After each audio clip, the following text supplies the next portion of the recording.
Hello student, আজকের সপ্তম শ্রেণীর 11তম অধ্যায়ের কোষে দেখি 11.2 এর 8-এর দাগ থেকে করব। দেখো 8-এর দাগের এই প্রশ্নগুলো আছে। দেখো, ভাগ পদ্ধতিতে বর্গমূল, অনেকগুলো অঙ্ক আছে। আমি এই ভিডিওতে সবগুলো অঙ্ক কমপ্লিট করে দিচ্ছি, তোমরা তাড়াতাড়ি দেখে নাও, খাতা পেন নিয়ে রেডি হও।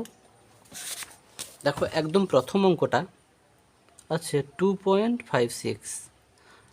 যাদের ভাগ পদ্ধতিতে বর্গমূল এখনও কমপ্লিট হয়নি, ভালোভাবে মাথায় ঢুকিয়ে নি, আবার করো। অঙ্ক প্রচুর করতে হয়, প্রত্যেকটা অনুশীলনীকে সুন্দরভাবে বুঝে বুঝে করবে এবং তারপরে 3 থেকে 4 বার মতো প্র্যাকটিস করবে, তারপরে পরীক্ষা দেবে। আর আমরা তো প্রত্যেক চ্যাপ্টার তো সাজেশান দিয়ে দিচ্ছি চ্যাপ্টারগুলো শেষ হলে। তো এভাবে করলে অঙ্কে পুরো 100% নম্বর পাওয়া যায়। সঙ্গে উদাহরণগুলো একটু ভালো করে করবে। চলো, একদম ভাগ পদ্ধতিতে বর্গমূল করার নিয়ম কি, একদম ডান পাশেরটা পুটকে দেবে, একটা বাদে একটা পুটকে দেবে। ওকে, বর্গমূল করতে হলে বর্গনাম তো ডাকবো। তাহলে 1 1 1, 2 2 4 বেশি হয়ে যাবে, বিয়োগফল 1, দশমিক উঠে গেল, দশমিক এখানে বসলো। তাহলে পুটকি পর্যন্ত নামে 5 6 নামলো। এখানে দশমিক বিন্দু বাদ দিয়ে যেটা থাকবে তার ডবল, 1 ডবল 2। তাহলে 6 আছে, 6 6 36 হয়, 6 দাও, 6 36, 6 3, 6 12 15 হলো। তাহলে এটার অতএব নির্ণেয় বর্গমূল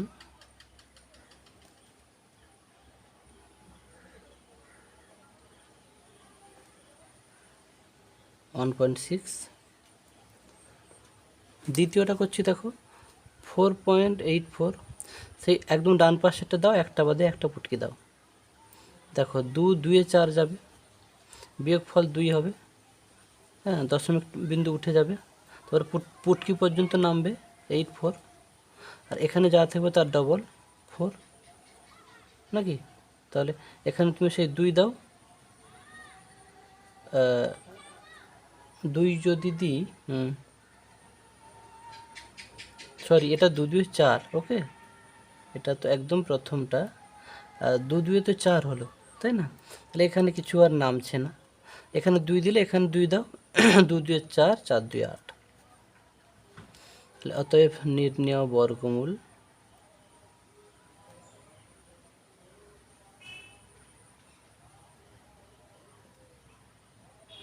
2.2 হলো। তারপর দেখো 3টে দাগে 5.76, ডান পাশেটা দাও, একটা বাদে একটা পুটকি দাও।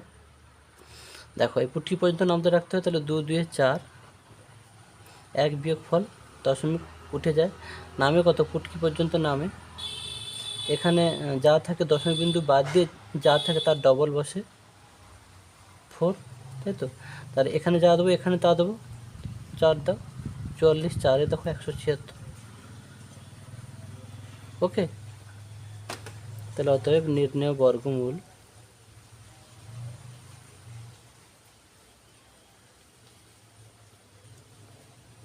2.4। এরপরে আমরা 4-এর দাগেরটা করব।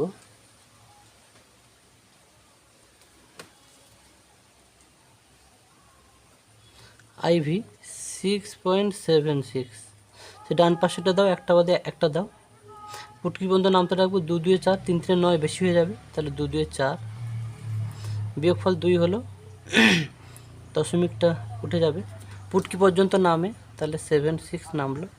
এখানে 2 দশমিক বিন্দু বাদ দিয়ে যেটা থাকবে তার ডবল, মানে 2-এর ডবল কত, 4 হলো। এখানে যা দেবো এখানে তা দেবো, 6 দাও, দেখো মিলে যাবে, 26 6 276। অতএব নির্ণেয় বর্গমূল, দেখো লিখে দিয়েছি নির্ণেয় বর্গমূল 2.6। এবারে ভিত দাগেরটা এবারে একটু বড় বড় হবে, 0.04539। একদম ডান পাশেটা পুটকি দাও, একটা বাদে একটা পুটকি দিয়ে যাও। ওকে, তো চলো এখানে তাহলে তো এমনি নিতে পারো, 0 0 0, দশমিকটা উঠে যাবে, পুটকি পর্যন্ত নামবে 04। এখানে 0 ডবল কত, 0 নাকি। এখানে যাই দেবে এখানে তাই দেবো নাকি। তা এখানে 2 দাও, 2 2 4। ওকে, এই 0 দিয়ে এটা না করলেও চলে। এবারে বিয়োগফল 0, তাহলে পুটকি পর্যন্ত নামবে, মানে 5 3।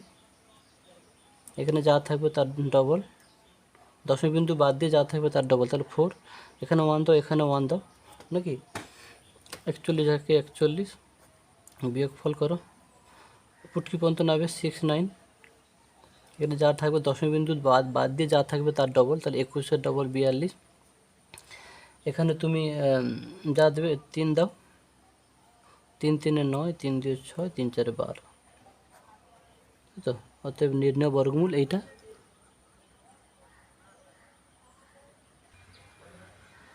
দেখো লিখে দিয়েছি যে নির্ণয় বর্গমূল এইটা। দেখো ভিত দাগে প্রশ্নটা তুলে নিয়েছি, শূন্যটা দশমিকের বাম পাশে শূন্য লিখিনি, লেখার দরকার নেই, ডান পাশে পুটকে দাও, একটা বাদে একটা দিয়ে যাও, দশমিক বিন্দু উঠে যাবে, 0 0 0, এখানে শূন্য সোজা একটা শূন্য দেওয়া যায়, দুটো শূন্য দেওয়া যায়, হলো। আচ্ছা, তারপরে এই পুটকি পর্যন্ত নামবে, 1 নামলো, এর ডবল কত, 0 ডবল কত 0, এখানে যদি 1 দিই, 1 একে 1, তারপর পুটকি পর্যন্ত নামবে 6 9, এখানকার ডবল দশমিক বিন্দু বাদ দিয়ে কি আছে, 1 এর ডবল 2, তাহলে এখানে যা দেবো এখানে তা দেবো, তাই না, তাহলে এখানে 3 দাও, এখানে 3 দাও, 3 3 9, 3 2 6, হলো। অতএব নির্ণয় বর্গমূল, দেখো লিখে নিয়েছি নির্ণয় বর্গমূল এইটা। এবারে তোমার ভি দুটো আই, দেখো তারপরে 76.195.441, দেখো এর ডান পাশে দিয়ে একটা বাদে একটা বাদে একটা বাদে একটা, হলো। তাহলে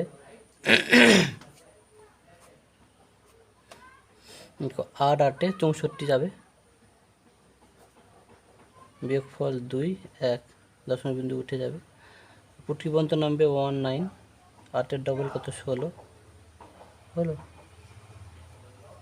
যদি এখানে যদি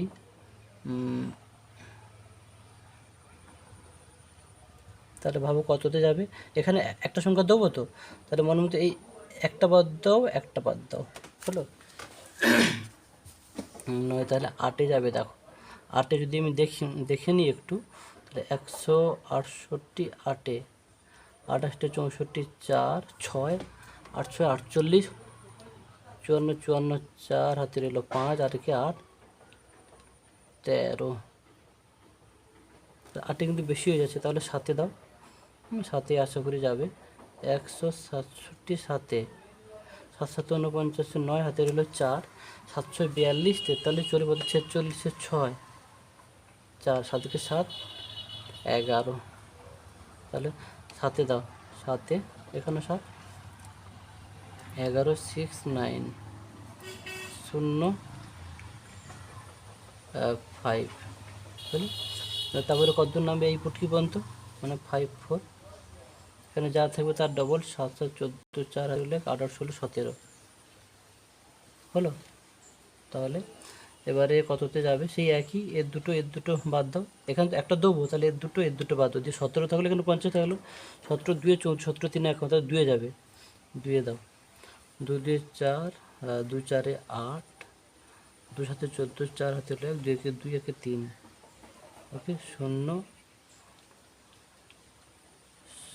7, আর এখানে 5, ওকে।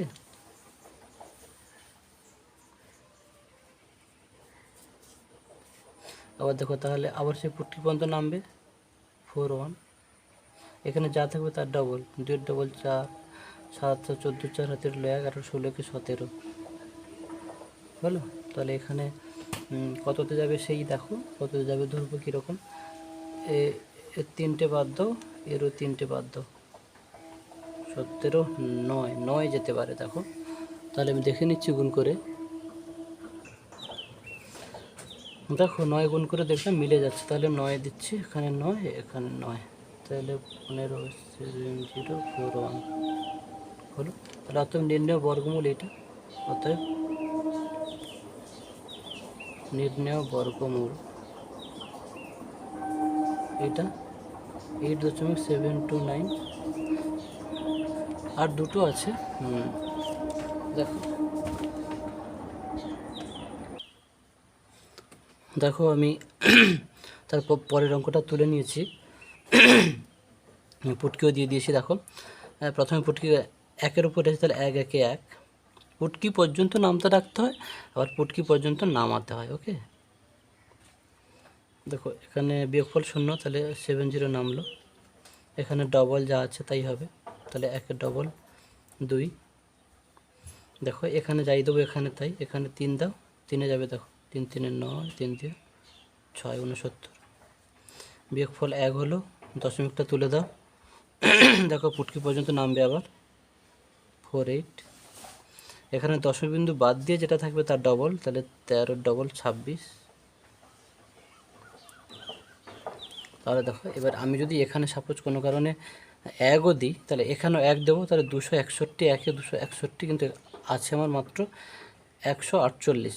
তাহলে বর্গমূলের ভাগের সময় কি করতে হয়, 0 দিয়ে আবার তোমাকে আবার জোড় নামাতে হয়, 0 দিয়ে জোড় নামাতে হয়।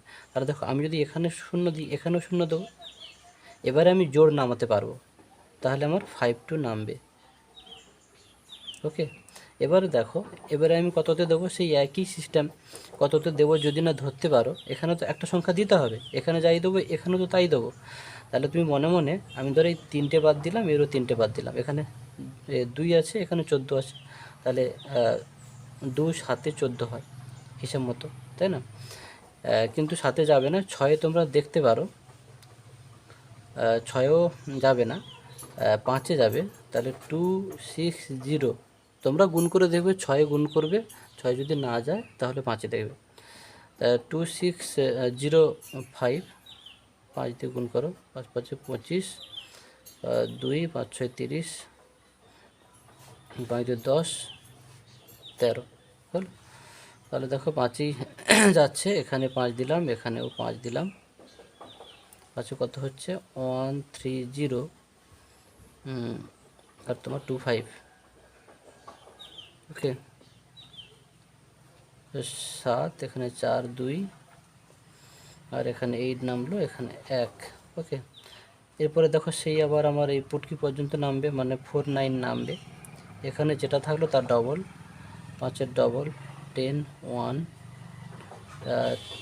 3 6 2, মানে এখানে দশমিক বিন্দু বাদ দিয়ে যে অংশটা থাকবে তার ডবল এখানে বসবে। আবার সেই দেখো কততে যাবে যদি না ধরতে পারো, সেই একই নিয়ম, এখানে যা দেবো এখানে তাই দেবো, তাহলে এখানে একটা সংখ্যা তো হবে। তাহলে 26-এর নামটা নিশ্চয়ই আমরা জানি না, এই নিয়মটা শুধুমাত্র করা হয় কোনো একটা নামটাকে উদ্দেশ্য করে, যে নামটাগুলো আমরা ডেকে ধরতে পারবো। তাহলে একটা বাদ দিলে হবে না, 1 2 3 4টে সংখ্যা হচ্ছে বাদ দাও, এরও 4টে বাদ দাও, এরও 4টে বাদ দাও, এতে 2 আছে, এর আছে 18 আছে, তাহলে 2 9 18, তাহলে 9 যাচ্ছে।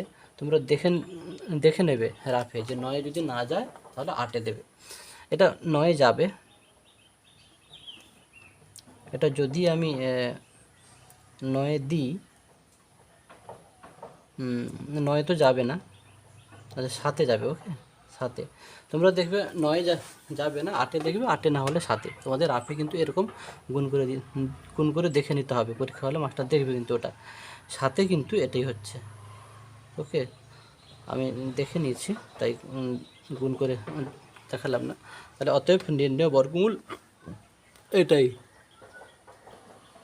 দেখো আমি লিখে নিয়েছি নির্ণয় বর্গমূল এটা, তারপরে একদম শেষের অঙ্কটা 5505.64, সেই ডান পাশেরটা দিয়ে একটা বাদে দিলাম। ওকে, দেখো 7 7 49 হবে, 6 বিয়োগফল হলো, পুটকি পর্যন্ত নামবে মানে 05 নামবে, এখানে যাই ছিল তার ডবল 14। ওকে, আমি যদি সাপোজ 4-এ দিই, 4 4 16 6 হাতের হলো 1, 4 4 16 1 17 7 হাতের হলো 1, 4 1 4 1 5 হলো, এখানে 9 আর এখানে 2। দেখো দশমিক বিন্দু উঠে যাবে, আবার সে পুটকি পর্যন্ত নামবে 64, এর ডবল কত, 4-এর ডবল 8, 7-এর ডবল 14 হলো। তাহলে এখানে তুমি যার আছে 2-এ দাও, 2 2 4, 2 8 16, 6 হাতের হলো 1, 2 2 ও ও 4 2 8 1 9 2 1 2 মিলে গেছে। তাহলে অতএব নির্ণেয় বর্গমূল এটাই। অতএব